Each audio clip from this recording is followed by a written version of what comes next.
Hello, greetings, and welcome to Awaken Age of Revealing. This is Doug Michael. The topic for this segment is No Utopia for Sale Here. And ladies and gentlemen, through the course of these video presentations, I have to take sort of a two-pronged approach to the information I'm providing. On the one hand, I'm trying to give people the tools they need to help disempower the ego monster in their own minds, and on the other, I'm trying to create the vision of some things we can work towards to help change our world for the better. As these presentations advance, my subscribers and listeners are going to be given information that will initially be very hard to accept because there is virtually none of it presently available in the spiritual marketplace or anywhere else for that matter. The one theme that threads through every spiritual teaching is the belief that humanity will someday find itself in some sort of utopian paradise.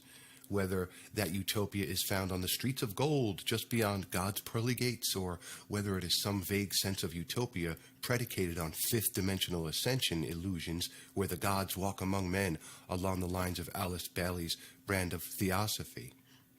What I ask my listeners to take particular notice of is that none of these utopian wet dreams are ever highly defined. They are always left intentionally vague. These propositions of utopia are nothing more than a lure, a hook, to get people to buy into whichever system of escapist beliefs is being peddled to its particular audience. It's butterflies and rainbows and singing angels and oh so spiritual bliss. Please excuse me, I have to go vomit.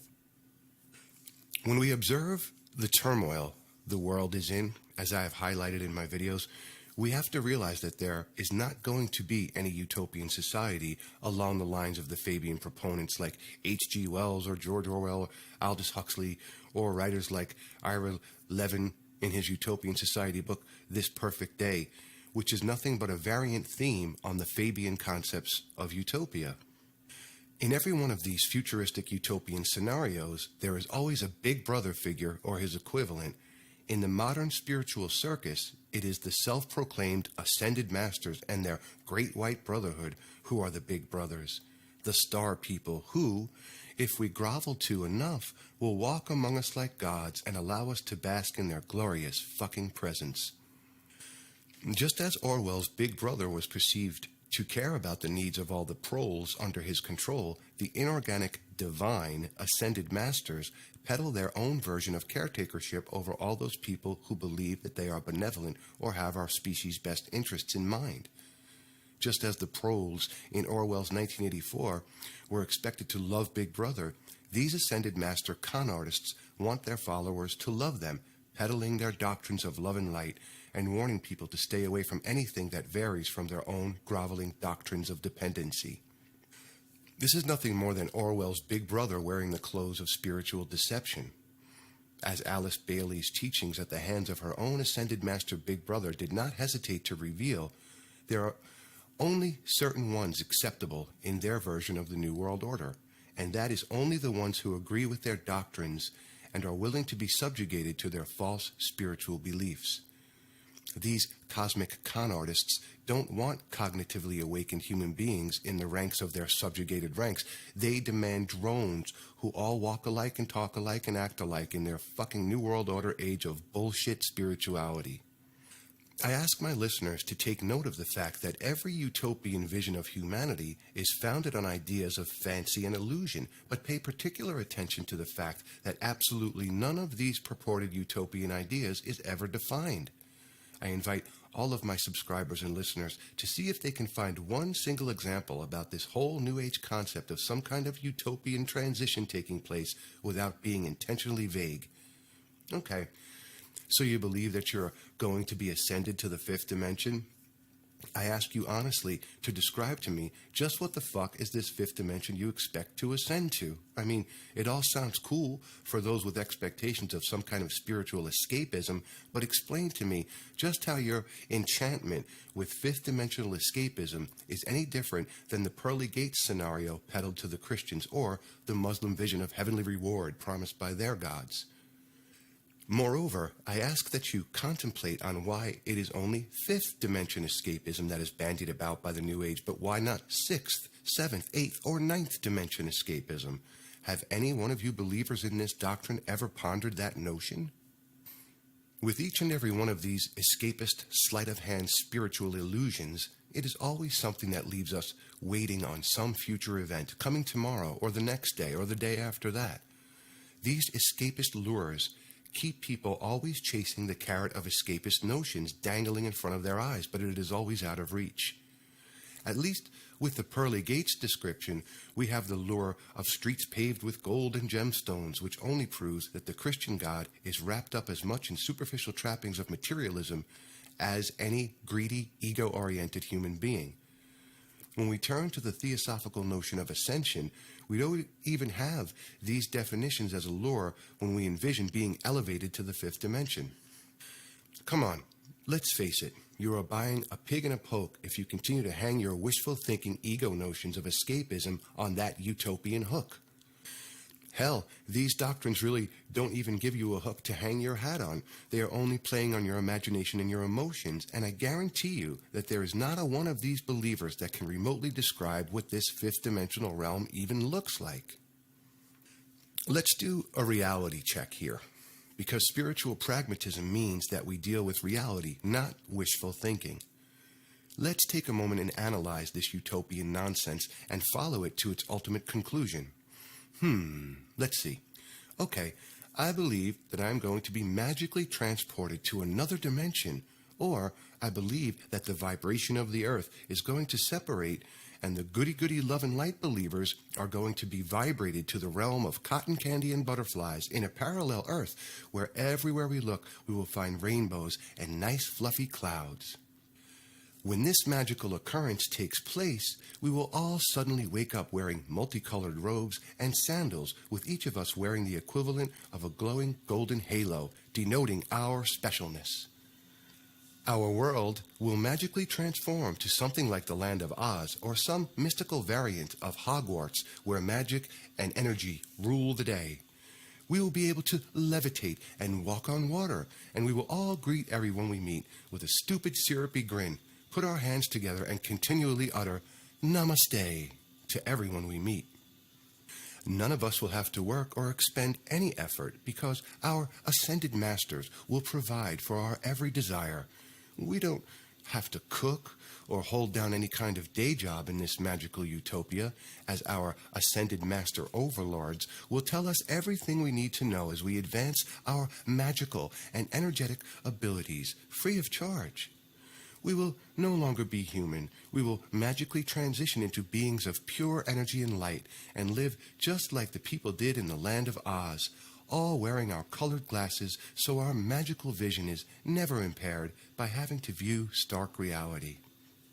We will all have the ability to heal using the multicolored rainbow energies of Reiki, but none of us have yet figured out that when we ascend, we will be free of disease and everything else associated with being human, so those healing modalities will become defunct and useless. But hey, don't confuse me with the details here. So, let me continue.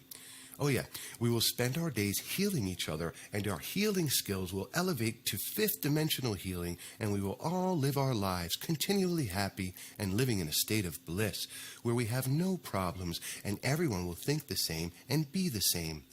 We will contemplate the flowers and the butterflies to see what they can teach us.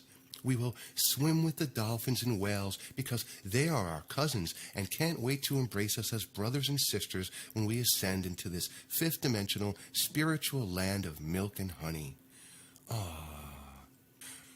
Okay, folks, that is about as much of that syrupy bullshit as I can take in a single dose. I think I just got sugar shock.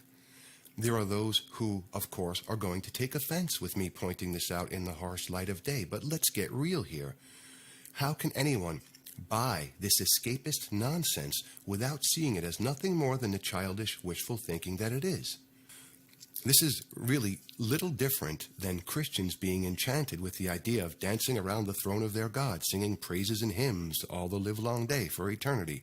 Now, I don't know about you, ladies and gentlemen, but if you ask me, it would take me, about 5 minutes of such singing and praise nonsense before I got bored shitless and broke away asking where the beer kiosk is.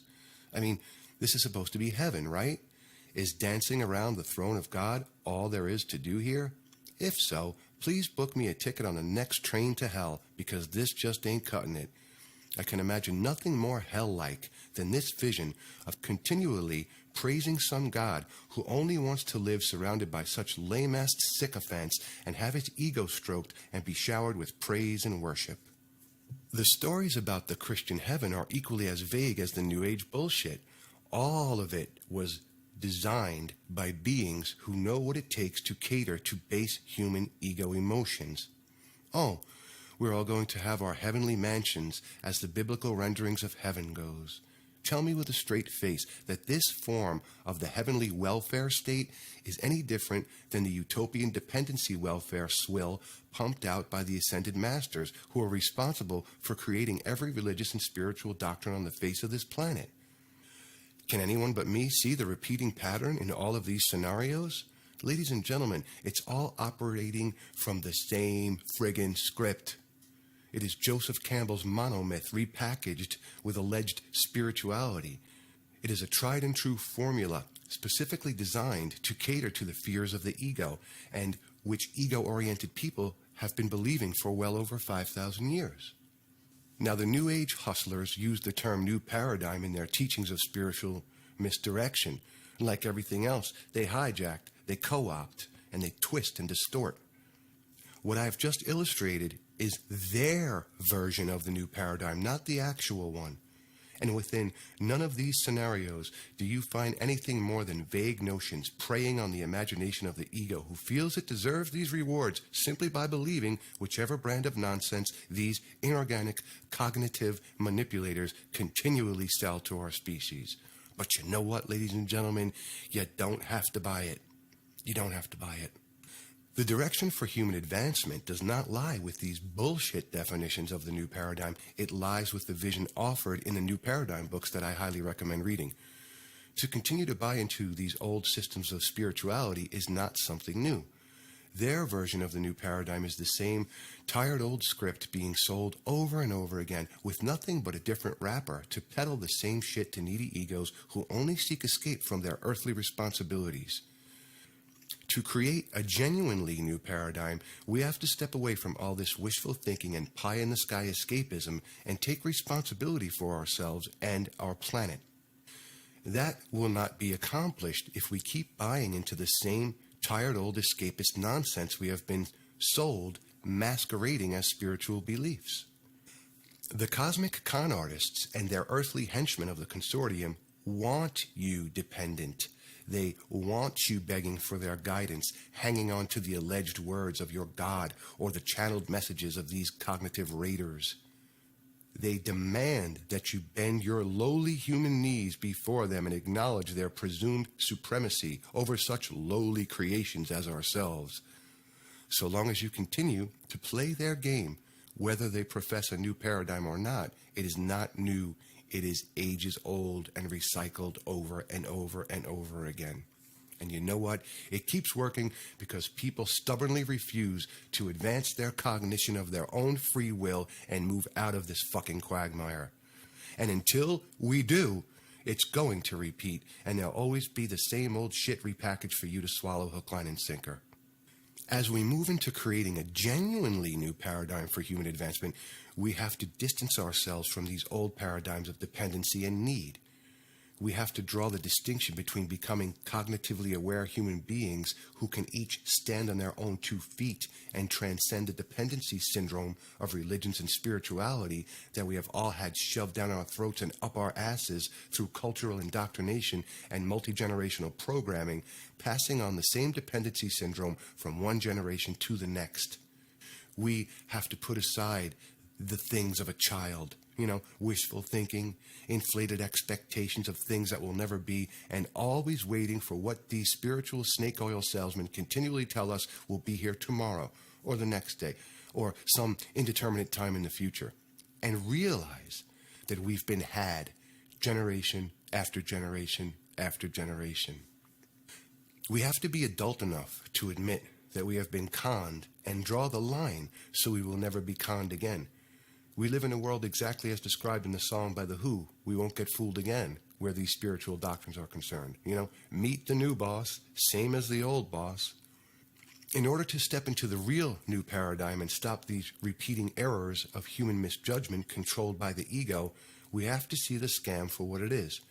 This verse sums up a more realistic view of the new paradigm scenario than all the spiritual doctrines on the planet combined, for the most part. The change, it had to come. We knew it all along. We were liberated from the fold, that's all. And the world looks just the same. And history ain't changed, because the banners, they are flown in the next war. As this verse notes, and as the ground crew knows on a gut level, and even those who are aware of the world situation know, this change has to come, and we knew it all along. If we are not yet liberated from the fold, the herd, we are working to move ourselves away from the herd mentality. As we make this transition into the new paradigm, the world is going to look just the same, and the history of that world that brought us to this point is not going to change. Expecting some kind of magic wand solution to make this all go away is not pragmatic. Escapist notions of responsibility avoidance run counter to the idea that we each have to stand up for the freedom of our own consciousness, and it in no way removes us from the responsibility of living in this world and facing its problems. We live in a world of people with different skills, talents, and occupations. As we move into the new paradigm, this is not going to change.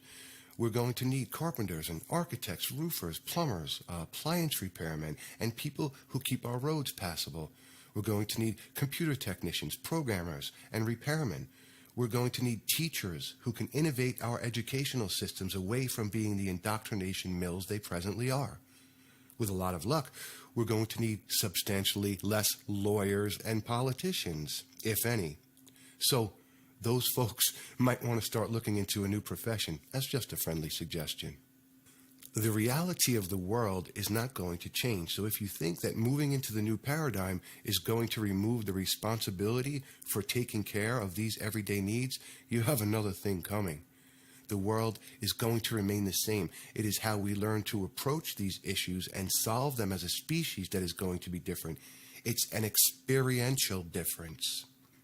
If we choose to not utilize the present tyrannical system of monetary control, we are collectively going to have to come up with a viable alternative, because we are not creating a new paradigm where everyone is expected to provide their skills and talents without recompense of one kind or another. There are people who, based on their skill sets, may bring more to the equation than others, and that will be little different than today's world. What will be removed from this new paradigm is the greed factor and the pursuit of power and superficial image projecting that rules our planet today under the first cognition system of perception and control.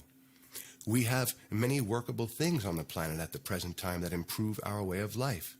Things like running water, water treatment, hospitals, electricity, air conditioning, transportation systems, and the list goes on. No one is expected to arbitrarily throw the baby out with the bathwater as this transition takes place. As more people can step into the new paradigm and the old system falls apart, then we will have the opportunity to pursue other avenues of alternative energy advancement that the oil companies intentionally keep from the public knowledge and usage because it kills their oil profiteering. I ask my listeners to look at all the New Age and religious bullshit doctrines and see where any of them are offering anything that resembles this type of common sense approach to advancing humanity. They all peddle nothing but problem avoidance and escaping reality. You will not find a single cogent solution offered in the New Age or religious doctrines worldwide. Not a fucking one. And that is the line of distinction between what the new paradigm books point out compared to the escapist rescue by God or aliens bullshit peddled in the New Age as their new paradigm. The rapture as peddled in Christianity, and every other idea about heavenly rewards in other religions. As noted repeatedly throughout the handbook series, there isn't going to be any rescue. It's up to us to pull each other and ourselves up by the bootstraps. The idea of rescue is the personification of the victim mentality, and victims will not be rescued. There's no room for the victim mentality in the new paradigm. Personal responsibility is the keynote of freedom. What I am sharing with my listeners is common sense spirituality, It is spiritual pragmatism. And to be spiritually pragmatic means that we must realize that the world we live in is not going to magically disappear, and that tomorrow we will wake up in Oz or sit on a cloud with our angel's wings playing a harp in heaven. Who would even want that? How fucking boring does that sound? Do they have electric guitars and Marshall amplifiers in heaven, by the way? The handbook accurately advises us to work on our cognitive advancement while dealing with our everyday lives. Such advice is well delivered, and we would all be wise to pay attention to the advice given. You are not expected to check into an ashram or monastery to achieve your own cognitive advancement, and this is not a race either. People are going to advance their cognitive awareness in the amount of time it takes them to progress according to their individual circumstances and focus. The reason this path is individual is because there are no two humans who have had the exact same life experiences. In working towards the second cognition, we all have these differences on a personal level that we each have to face and overcome. I don't even like to use the word levels because it brings with it the connotation of some kind of linear progression in all of this. As those who have walked this path for any length of time have realized, it is not a straight line undertaking. We each find different avenues of our own personal research that makes each individual path unique. What served as some of the catalysts to advance my awareness may not be the same catalysts for yours. This is one reason these video presentations take what may seem to some to be a broad spectrum approach. No one knows what piece of information is going to catapult us individually to a greater point of understanding. What appeals to one may not appeal to the other, and this fact alone should illustrate why the individual spirit path is not a cut-and-dried linear progression. If it were that easy, then these videos would not be necessary. I bring up the word levels only because it denotes a position of understanding that most people can get their heads around. We get our education based on this concept of levels or grades, and we bring this concept into our spirit studies. The spirit path is a progression with lots of twists and turns for every individual. It's not linear, but even if one moves into a parallel channel of study and research for a time, it is still part of the overall progression towards the second cognition. People are at different stages of their development, what some assume is a level. Some of us know more than others, not because we're better, but simply because we have moved further along in our own research and understanding, or have been working at it longer. For those who have progressed further along, we feel a sort of obligation to help others along by sharing our knowledge and accumulated wisdom with others who are seeking the same goal. By doing this, we are not creating another type of authoritative dependency syndrome, but are sharing our own insights with others that may serve as the spark to advance awareness in them to help them progress in their own road to understanding. In the new paradigm, it is going to require participation. To be an active member in this new framework for a different direction for human advancement, we all have to realize that we have something to offer to the equation. We have been so handicapped by the first cognition culture that doubt rules our minds. We have been made to feel that only an authority figure has anything of merit to say, not little old me. Meanwhile, the authorities that so many place so much stock in are the least among us. You have to learn that you have value, that your ideas, as minor as you may feel they are, may be a piece of gold to another. No one has a corner on the market of knowledge, wisdom, or imagination. We're never going to advance so long as we let the band leaders lead the way, right? We have done that throughout human history, and look at where it got us. The band doesn't exist without the individual members of the band contributing to the overall whole. When we can see this, then we discover that we all have value. I may not play the tuba, but it doesn't mean that I don't want to hear the tuba in the composition. This new paradigm is a composition, a symphony for a new reality where everyone has something to offer. Whether that contribution is a great or small one makes no difference because we all make up the band that is orchestrating this new reality. Ladies and gentlemen, I extend my heartfelt thanks and my gratitude to any and to all who take the time to courageously and consciously open their minds and search for the truth. Thank you so much for giving me your time today, for listening to Awaken the Age of Revealing. This is Doug Michael. Until next time, walk in peace.